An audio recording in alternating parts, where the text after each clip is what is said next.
Jadi benar ya Bu, kalau Martha Tilaar itu sebetulnya dimulainya dari garasi ya Bu? Garasi, karena kita bukan anak orang kaya, kita biasa. Beliau adalah ayah saya pegawai, ibu saya di rumah, ibu rumah tangga. Jadi kita pas-pasan lah.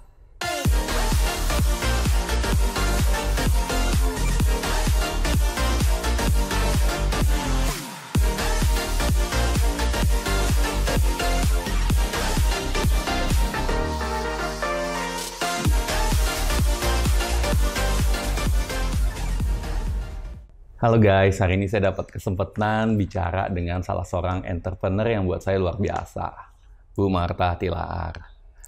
Dan menurut saya mungkin saja Bu Martha merupakan pelopor entrepreneur wanita di Indonesia. Aduh. Kalau bicara tentang Martha Tilaar, saya rasa udah nggak perlu introduction lagi ya, karena hampir semua wanita tahu lah, hampir semua wanita tahu. Nah tapi Bu, saya penasaran nih, ada yang bilang Ibu punya masa kecil yang menantang. Apa benar itu, Bu? Iya, sangat benar. Karena saya dilahirkan anak pertama dari 3 bersaudara. Yang 2 itu pinter-pinter. Yang 1 gastronom ya, dokter, almarhum sudah. Yang bungsu dokter. Yang 1 sebelah saya nih, adalah accountant and SH. Jadi pinter-pinter. Kalau saya paling slow. Jadi ibu saya ya sedih juga sih lihat anak pertamanya kok bodoh amat. Tapi dia bilang, nggak usah takut. Kamu tuh diberi Tuhan lengkap semua, mata, hidung, mulut, ya, hati, tangan, kaki, pakailah itu. Jadi beliau ajari saya bikin kalung umur baru 9 tahun. 9 tahun? 9, 10 tahun lah. Dibikin kalung, gelang. Kalau kalung 1 sen. Kalau 2 itu 1,5 sen gitu loh. Saya jualin aja dengan teman-teman saya. Lumayan laku gitu. Jadi senang gitu. Setelah itu ya kita jadi lebih maju. Banyaklah kita jual kuenya, ada kue, ada apa. Jadi semuanya yang praktek, yang kita bisa praktekkan, kita lakukan. Tapi di zaman dulu bukannya wanita itu susah Bu untuk berbisnis, bahkan sekarang pun banyak kan wanita yang dianggap udahlah nggak usah bisnis, jaga rumah aja. Tapi gimana tuh Ibu bisa menjadi seorang wanita yang pengen berbisnis di zaman saat itu? Ya itu ibu saya, ibu, papa. Jadi jangan dia bilang jangan sampai kamu nanti susah dan minta-minta dari adikmu, kamu diusir-usir, jangan. Lebih baik kamu kasih dari kamu minta, gitu. Diajari, nggak boleh minta. Dan kalau minta-minta ya nanti diusir-usir lah, di apa begitu. Jadi saya pikir ya itu benar. Aku harus mandiri sebagai seorang perempuan. Harus mandiri, tidak tergantung gitu. Nah, sampai waktu menikah juga tidak dengan kekayaan, tetapi dia guru dosen dan paling pinter. Karena dia sangat pinter, saya jadi terpesona. Oh ya, aku bodoh, dia pinter, memperbaiki keturunan. Itu bagus tuh Bu tipsnya. Keturunan. Tapi 16 tahun saya tidak punya anak. Itulah. Tapi Tuhan itu memberi keajaiban yang luar biasa. Ya, jadi disitulah saya mempunyai semangat go on gitu. Dan berdoa. Berdoa ya Bu ya. Jadi kalau kita bicara bisnis, sebetulnya bisnis pertama Ibu itu apa sih? Terus terang hanya jual-jualan batik gitu, saya suka. Saya ambil dari Sidomukti, masih ada juga. Waktu student ya, masih usaha. Terus saya dari kecil sampai mahasiswa, sampai guru, saya jadi guru juga jualan. Jadi sekaligus batik, apa aja dijual. Tenunan gitu, saya suka handicraft sih. Nggak malu Bu jualan? Enggak. Karena itu salah satu cara ya untuk saya seorang practitioner ya. Jadi saya harus begitu action. Tapi kalau misalnya orang sudah pinter IT and so ya udah, mereka tinggal di belakang meja aja hebat gitu loh. Kalau saya sih kemana-mana dah berjualan. Dulu ketika memulai Marta Tilaar bagaimana Bu? Kok bisa akhirnya ke industri yang menarik nih, jamu dan... Ya, jadi pertama waktu itu saya terus terang jatuh cinta pada seorang Manado. Padahal saya adalah Jawa dan Tionghoa, tapi Hitachi, hitam tapi Cino. Ya itulah ya. Nah jadi saya berjuang, tapi at that time kita tidak boleh antar suku kan, apalagi dari Jawa. Ya udah, di situ saya berjuang terus sampai 5 tahun. Saya menikah dengan suami saya dan kemudian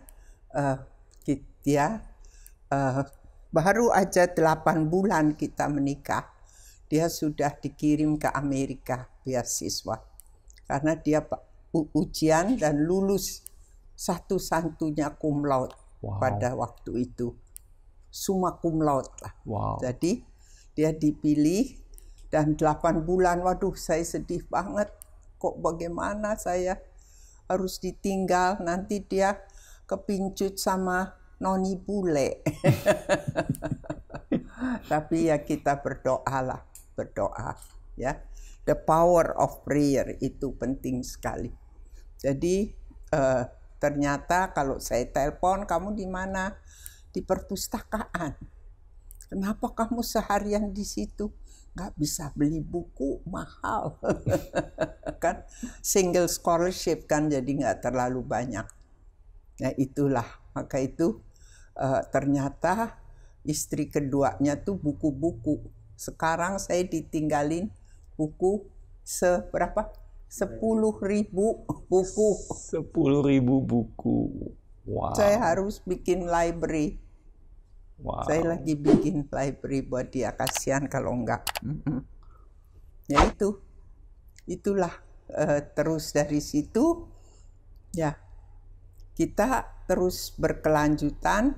Saya bekerja, dia bekerja dan dia nabung. Baru 1 tahun kita bisa pergi ke Amerika. Saya bisa pergi ke Amerika. Jadi Ibu long distance dulu 1 tahun. Setelah menikah. Iya. Wah, baru lumayan 8 bulan saya menikah.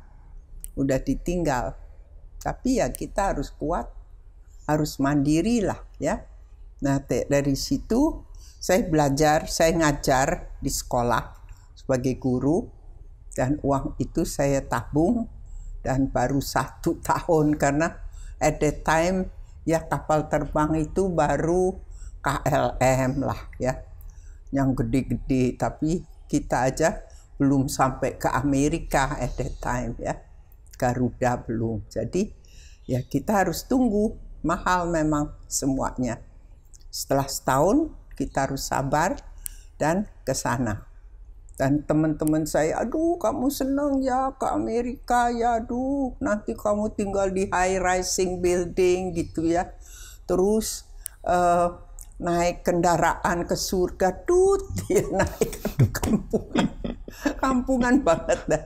Pada saat itu kita masih kampungan banget. Naik ke surga, lift naik ke surga, kendaraan ke surga. Jadi ya itulah kejadiannya saya. Tetapi ternyata apa terjadi? Saya datang, Saya dilihat, ini mau kemana Lex? Ya kita ke tempat rumah kita. Ya ternyata barak tentara. Itu di Hoosier Court di Indiana. Dia dari Chicago sudah pindah ke Indiana untuk PhD-nya untuk pendidikan. Indiana University. Nah di situ kita tinggal di barak tentara, bayangkan. Tempat tinggal peninggalan tentara yang rumah kayu itu. Aku sampai nggak salah nih Lex. Iyalah kita kan nggak punya duit mahal kalau high rising building, ya udah nggak apa-apa. Oke, gitu aja. Tapi dalam hatiku sedih juga karena rumahku lebih bagus dari rumah di Amerika gitu. Nah di situ kita nggak usah putus asa. What can we do? Dia tinggal di library terus. Aku sendirian kan. Nah saya jalan-jalan aja pagi-pagi jalan. Terus saya lihat ibu-ibu gendongin anak gitu. Nuntunin anak. Terus saya tanya, where are you going ma'am? To the babysitter. Inilah pekerjaanku. Ya jadi babu anak babysitter. Terus, tapi saya kan nggak bisa bilang sini dong. Saya akan jadi babysitter, kan nggak bisa itu meng-cut rezeki orang kan. Jadi saya pikir-pikir, saya gambar, saya suka gambar Mickey Mouse, rumah Manado gitu loh. Dan saya bilang I am a teacher, would like to babysit your children while you are at the university or at home. Please call me Dr. Nanda Marta Tilaar. Wah, tiba-tiba 13 anak, bayangkan. Aduh, gede banget. Satu anak tuh $150 ya. Jadi kalau 13 berapa itu? Hampir 2.000-an lah. Saat itu gede sekali. Gede sekali. Suami saya hanya 210 scholarship. Sebulan. Jadi beliau bilang jangan shopping ya, ditabung untuk kamu sekolah. Karena sekolah private school di Amerika tuh mahal. Oke, jadi saya tabung. Sampai 2 tahun. Ibu jadi babysitter? Babysitter. Ada seorang yang anaknya dari Polandia. Aduh, Brian, so many children. Don't worry, ma'am. I will help you. Aduh, thank you, Brian. Gitu. Jadi anak saya pertama, saya kasih nama Brian. Karena dia baik banget sama saya. Oh, karena ada orang dari Polandia Polandia, itu. Brian Grzelkowski, nggak lupa saya. Karena dia luar biasa. I will help you, man. Dia paling gede. Jadi aku yang kecil, ada yang setengah, ada yang itu. Aduh, 13, bayangkan. Banyak banget. Tapi itulah hidup. Sayangnya harus saya jalani. Ya itu. Itulah. Setelah di situ, saya sekolah lama di sana, 2 tahun kan harus, karena akademi. Jadi di situ terakhir saya harus yaitu membuat indigenous make up from your country. Saya nangis banget. Saya nggak bisa, habis bagaimana gitu ya. Tapi Miyoko dari Jepang bilang, don't worry, I have the geisha book. Gurunya waktu saya diuji, where are you from, Marta? Indonesia, ma'am. Why you wrote your paper the Japanese way? Tuhan, bantulah aku jawab jujur, because I don't know about my culture. Shame on you. Shame on you. Nah, saya baru sadar bahwa saya orang Indonesia, saya harus tahu mengenai kebudayaan Indonesia. Kita harus proud of our culture. Jangan disia-siakan gitu. Saya akan pulang kembali ke tanah air untuk melestarikan budaya dalam bidang kecantikan. Nah itu saya mulai tahun 1969. 1969. Saat Kamu kuliah. belum lahir ya? Belum, Bu. Belum, mungkin orang tua saya pun belum menikah di saat itu. Maka itu saya di situ, saya belajar. Nah itu saya cari buku-buku di perpustakaan mengenai beauty, mengenai jamu, tidak ada. Jadi saya harus pergi ke dukun-dukun beranak. Mak saya namanya Bei Xiangnyo. Ya, umurnya 107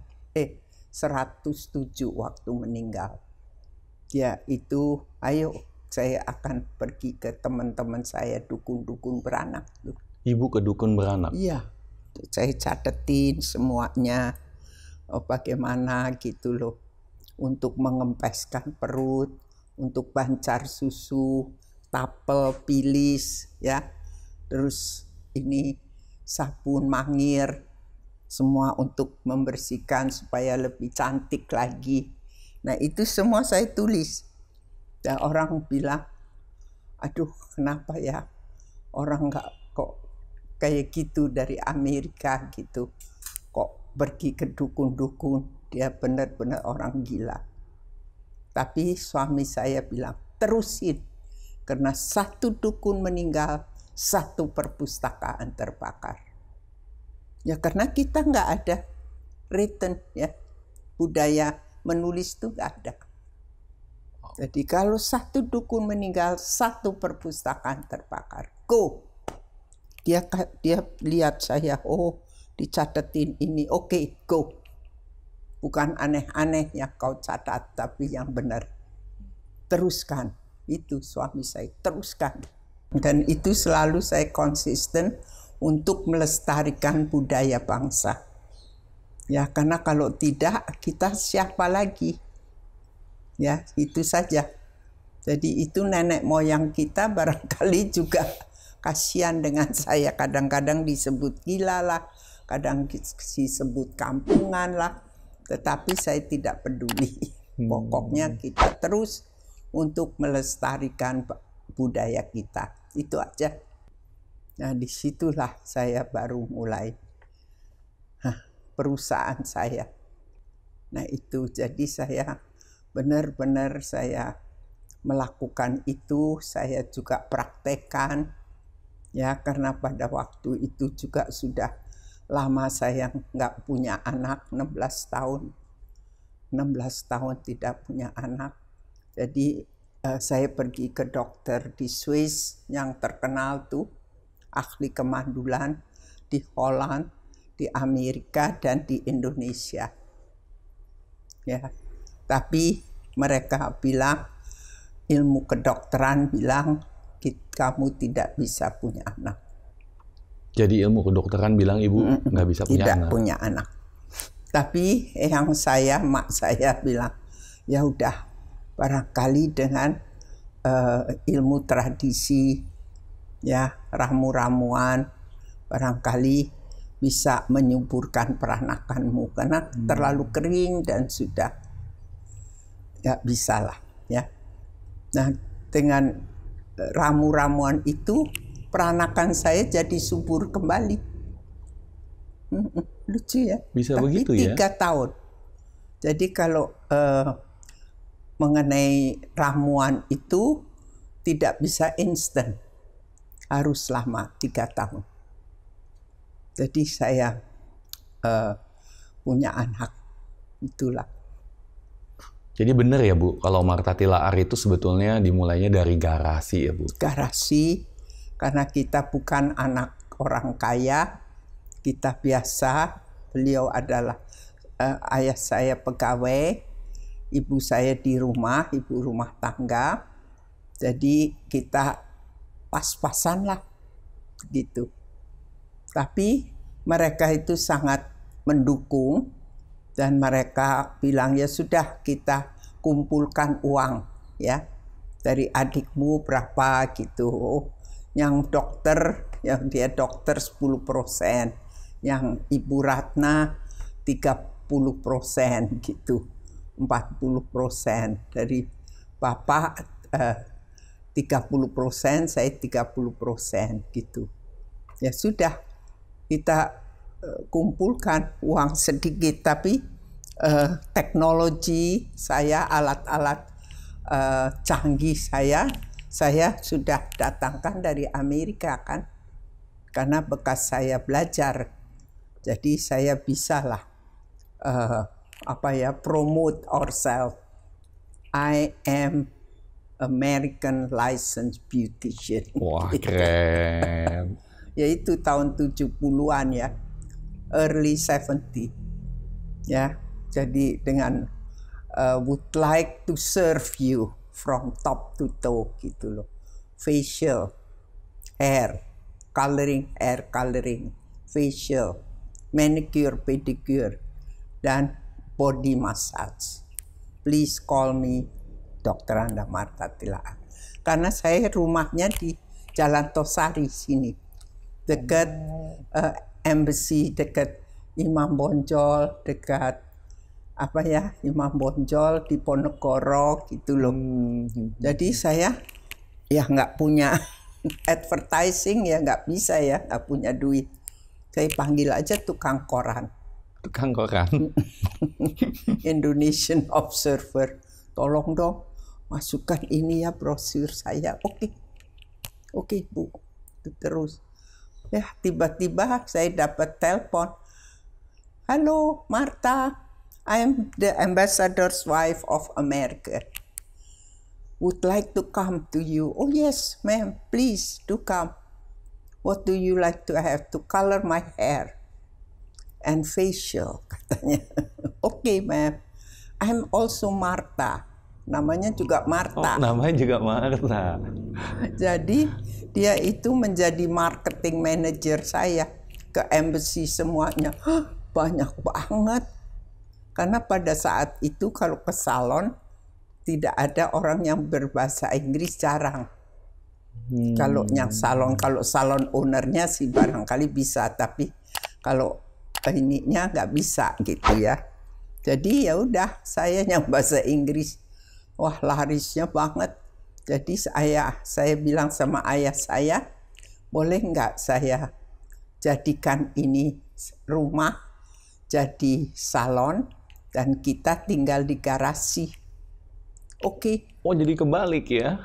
Kebalik. Jadi ibu tinggal di garasi. Jadi dalam hal itu, kita itu kalau mau menuju kesuksesan, kita harus banyak berkorban dan perjuangan. Bukan instan. Kalau instan repot. Ya itu. Jadi ya sudah.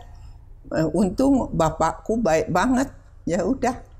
Kita semua di garasi bertiga sama suami, aku sama bapak, karena bapak sudah meninggal, ibuku. Ya udah bertiga di garasi. Jadi tempat kerja tadi dimulai di garasi, akhirnya ya dirubah jadi rumah. Ibu dan bapak tinggal di garasi. Berapa tahun tuh, Bu? Lama. Di garasi tidur? Lama, tapi ya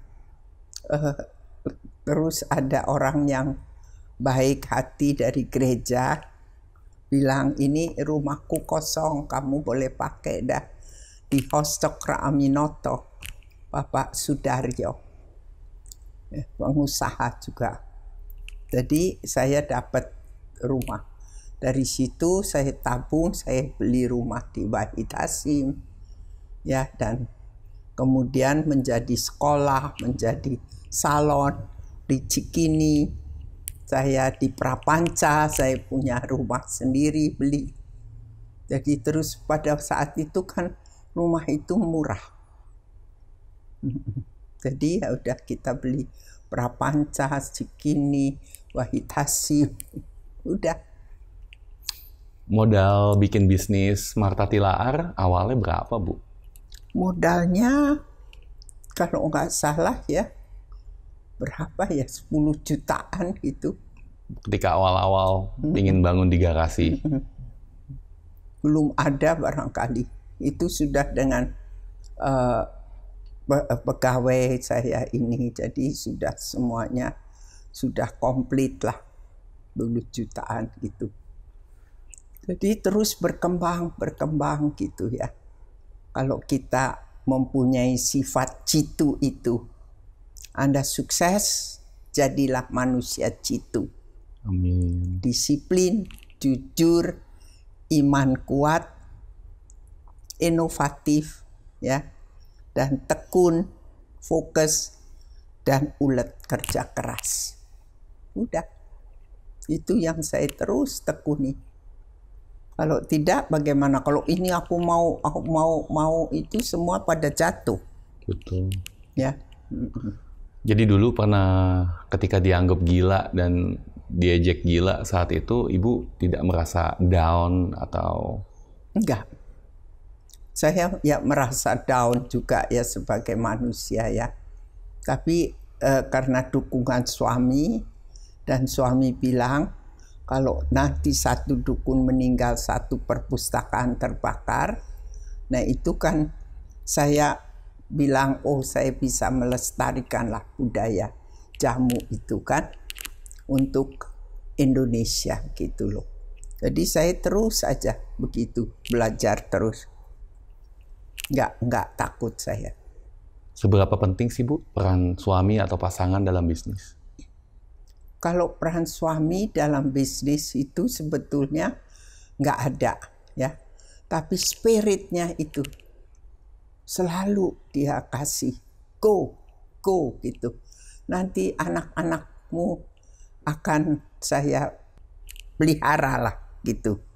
Jadi setelah saya punya anak ya, itu suatu keajaiban yang luar biasa, karena waktu itu saya join dengan seseorang, tapi saya di cut aja sehingga saya valid, tapi justru anakku lahir. Aduh, jadi saya cantik kayak putri keraton. Cantik sekali pula. Sehingga saya punya spirit lagi untuk berjuang. Jadi itu Tuhan tuh maha adil. Kalau kita jujur, tulus, ikhlas, tapi dijahatin orang, selalu ada balasannya. Jadi saat itu mungkin Ibu sedang lagi dalam posisi paling menantang dalam hidup Ibu ya. Bisnis bangun cukup lama dan tiba-tiba joint venture, terus valid, itu ditinggalkan aja begitu. Ya sudah. Terus lahirlah anakku. Di usia berapa tuh Bu? Saya 42. Di saat itu. Dia cukup lumayan berumur ya Bu ya? Iya, maka itu dokter sudah bilang, ini kamu itu sangat riskan gitu loh. Nanti apakah anakmu cacat atau debil, imbisil gitu loh. Ya, jadi kamu harus siap ya. Baik dok, karena Tuhan telah memberi, aku akan menerimanya. Dan waktu bulan dilantik itu di graduation di Boston BU University, profesornya bilang, Wulan Maharani Teresa, summa cum laude. Aku nangis, nangis. Loh, orang Amerika, why you are crying? Jadi saya ceritakan debil, imbisil, cacat waktu dia dilahirkan. Tapi dia summa cum laude. Nah itu. Jadi keajaiban Tuhan itu selalu menyertai saya. Gitu. Itu benar-benar saya bersyukur. 44 saya melahirkan lagi. Gilalah. Wow. Itu harus dikeluarkan. Tapi saya bilang tidak. Saya akan terima seadanya. Oke. Nanti kalau cacat jangan kita ya yang dimarahin ya dokter-dokter. Oh enggak, saya akan terima. Gitu. Ternyata dia itu bisa magna cum laude. Dan dia diterima di Harvard University. Wow. Jadi itu suatu keajaiban demi keajaiban yang Tuhan berikan pada kita. Apabila kita itu berbagi. Saya dipanggil, Bu Marta, Bu Marta, tuh teriak-teriak. Orang Hong Kong anggap saya copet. Nyopet barangkali ya. Sampai dia liatin saya. Saya lari ke dia. Kenapa, Bu? Aduh, Ibu, saya pakai kosmetik Ibu, gitu loh. Kok saya bisa berketemu sekarang, gitu. Terima kasih, terima kasih. Tapi pada saat itu, dia itu bagaimana ya? Dia itu jelek banget. Boleh saya curhat, Bu? Boleh, ayo, yuk. Terus dia curhat, 16 tahun saya dijual oleh orang tuaku. Wow. Dan jadi pelacur di Jakarta. Setelah itu saya lari sekali karena cantik sekali, kayak artis lah, cantik banget dan seksi gitu ya. Tapi setelah itu Germo Hong Kong datang melihat ini anak, dibeli 3 kali lipat Bu saya dibeli. Jadi saya pergi ke Hong Kong dan baru 1,5 tahun saya dapat HIV/AIDS. Jadi saya kayak gini kurus, rontok rambutnya. Saya sekarang dibuang di tong sampah. Aduh, saya rasanya nangis terus ya, bahwa seorang perempuan tidak ada daya untuk mandiri ya, empower herself, nggak bisa. Semua tergantung. Jadi saya bilang, what can I do? Dia nggak bisa keluar dari otak saya.